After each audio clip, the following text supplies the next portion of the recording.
Hi,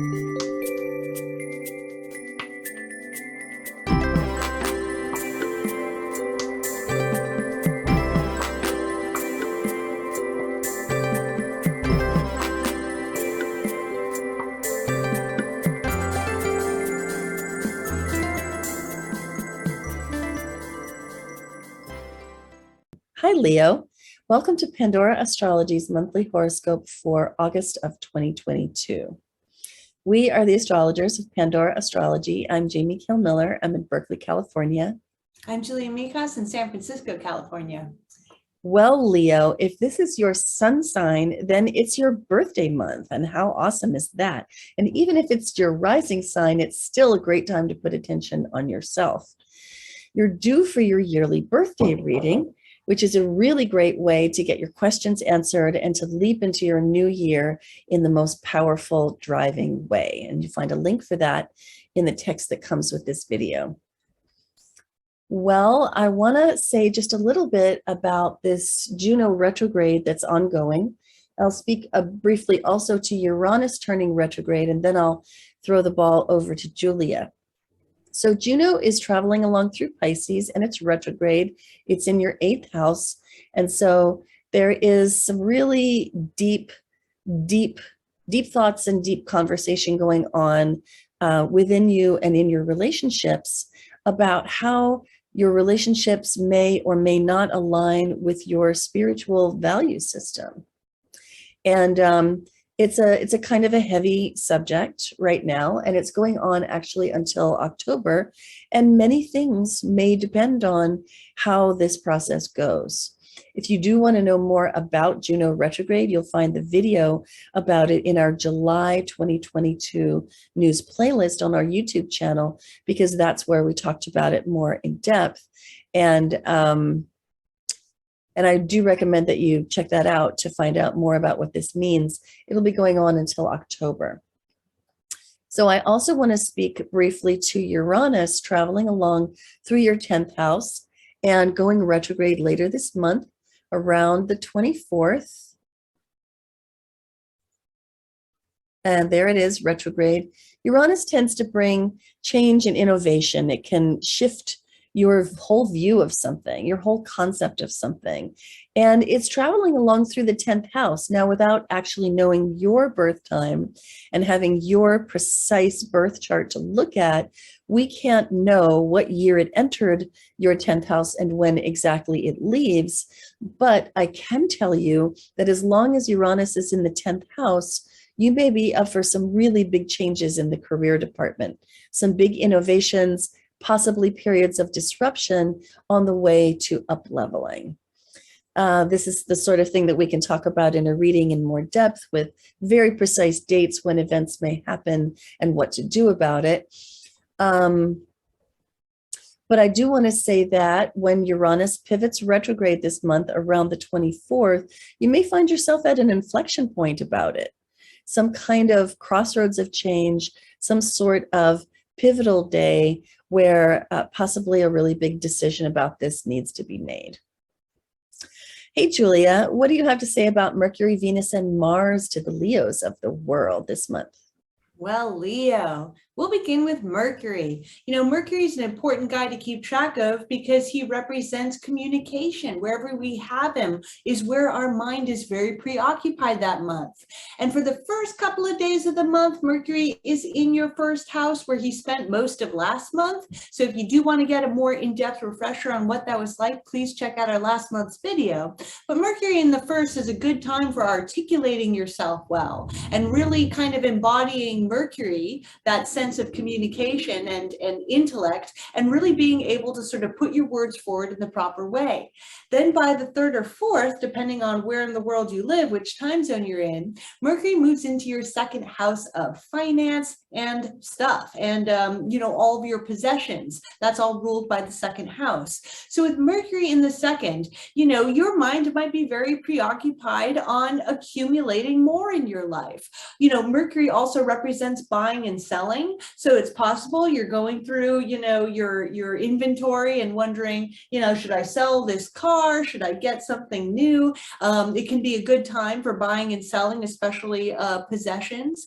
The second house also is represented by our values as well, whether they're political, family, or religious values. So there could be an increase in communication about values in your life. You could be articulating or thinking about them a lot more too. Then Venus, the planet of art, beauty, and relationships, is going to spend the first third of the month in your 12th house. She spent some time there last month too, so you can also refer back to our video to hear more about that from our last month. But Venus in the 12th it's usually not the best time for dating if you're single, though later in the month will be better. And if you do have a partner, it's a time where you guys are going to want to sort of be a bit isolated together. This could be a great time to go on like a camping trip with your partner where you're just alone, away from everybody. Venus in the 12th, because the 12th is a service-oriented place, might be a time where somebody in your life, somebody that you love and hold dear, whether that's a partner or a friend, might be in need of some help, some service, or maybe you're in need of something and you get a little bit helped by somebody else that's close to you. Then after August 11th, Venus goes in your first house of self, and then this is a great time for the single Leos to date this month. And that's because, Venus in the first is a time where you're going to be looking very good. I love the transit of Venus in the first house, especially if you do anything like you need headshots, if you need to update your profile, if you need to sort of put yourself out there. It's a good time for changing your appearance, getting your hair done, shopping for a new outfit, because Venus is bringing some extra beauty to how you look. And then finally, Mars. Mars is a little bit more of a difficult planet, but he definitely has a higher side. And Mars represents action and activity. Wherever he is, we can be very driven, but we can also run into conflict too. So Mars starts the month in your 10th house. He's going to be there for the first 20 days of the month. And Mars in the 10th means that you could be feeling very, very driven at work. It's a good time for working on your own. Mars is a planet that isn't really much of a team player. So if you can get a lot of work done in your career on your own, that's good. And it can be a time where you're brushing up against authority figures and they're not favoring you particularly. This might be a time, this would not be the time to talk back to a police officer who pulls you over, because you definitely will be getting that ticket. And also bosses, parents, teachers might prove to be a bit difficult during this cycle. Then after August 20th, Mars moves into your 11th house of hopes, wishes, and dreams, where you'll be feeling really motivated, very driven to achieve something that you've been wanting for a long time, those goals that take years to realize. Now, Mars in the 11th house can be a time of competition and conflict in any groups in your life. It would be a wonderful transit for you to get really involved in a group activity and get physically involved, like, building something with a group, going on a sports, maybe riding on with a bicycle team or playing in a sports team. Like, all of that would be really great with Mars in the 11th. But it can be a time where you might find yourself being annoyed by your friends a little bit. Maybe they're being a little competitive. Maybe they're being a bit more argumentative with you too. So try to get that energy out by getting some group effort together, and it can definitely be a time you can get a lot of stuff done. I want to tell you about a couple of moons that are happening. The first one is the full moon in Aquarius, and it should be around the 11th of the month. Yep. So here's the sun, here's the moon. The moon is hanging out with Saturn. Uranus is squaring it. So there's a couple of themes here that are all sort of woven together. And one of them is the theme of like building structure and consolidating versus breaking it down, breaking out, breaking through, but also disorder. And then the other theme is the theme of, me, myself versus the other, or even the group.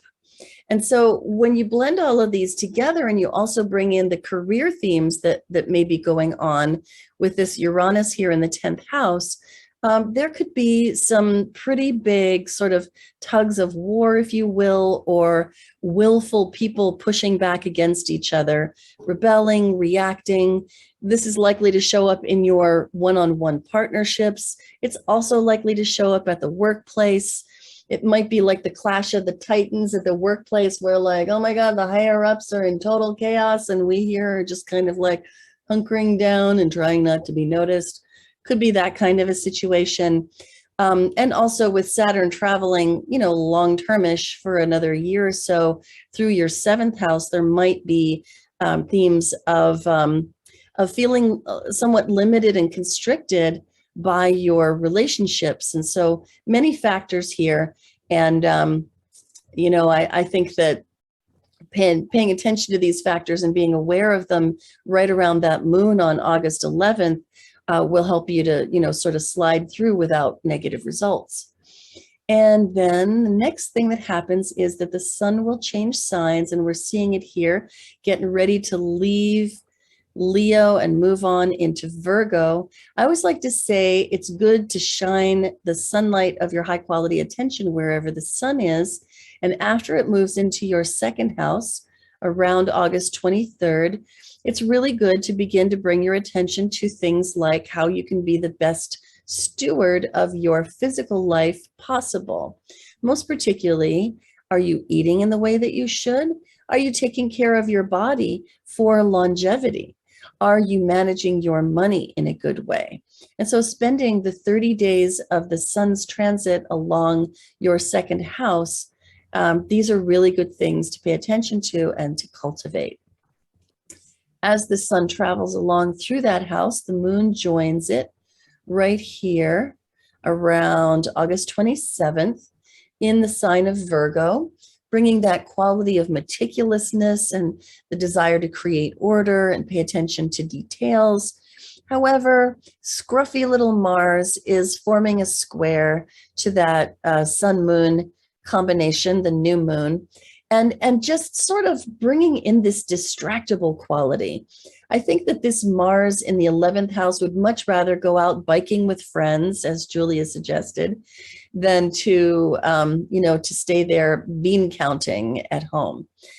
So finding a balance between that desire to be in action and do something energetic versus handling the details and finding ways to not get too distracted from the things that really do need doing. These are the things to pay attention to during this particular new moon. Well, that's what we've got for you. You can always find out more about the things that we mention in these horoscopes by checking our monthly forecast page, where you'll find videos about the moons and other transiting factors going on this month. You'll find that on our website, pandoraastrology.com. And our horoscopes are there as well. And if you are interested in a reading, the solar return reading would be really well timed for you. And you can find us in the readings tab there on the website. And until next time, we'll see you around the cosmos. Bye-bye. Bye.